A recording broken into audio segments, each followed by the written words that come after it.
এগুলো হলো নিম পাতা। যদি এগুলো চেখে দেখেন তাহলে মুখ বিকৃত হবে। এগুলো কি তেতো খেতে, হে নারায়ণ! এর থেকে বেশি তিক্ত সংসারে আর কিছুই হতে পারে না। হয়তো আপনি এগুলো ফেলেও দেবেন, কিন্তু যদি এই স্বাদের ঊর্ধ্বে উঠে এই নিমের বিষয়ে আপনারা জানতে চেষ্টা করেন, তাহলে আপনি জানতে পারবেন যে এই নিম কতটা বেশি গুরুত্বপূর্ণ, কত গুরুত্বপূর্ণ ওষুধ, আর আমাদের শরীরের জন্য কতটা বেশি লাভজনক। এই নিম এর মধ্যে অনেক রোগের উপশম নিহিত রয়েছে।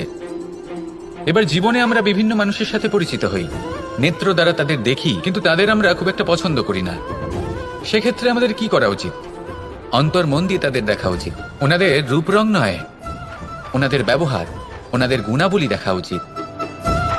কারণ হতে পারে ঠিক যেমন নিম পাতা বাস্তবে খুব তেতো কিন্তু আমাদের শরীরের পক্ষে লাভজনক, সেইভাবেই এইসব মানুষ যাদের দেখলে আমাদের ভালো লাগে না, যাদের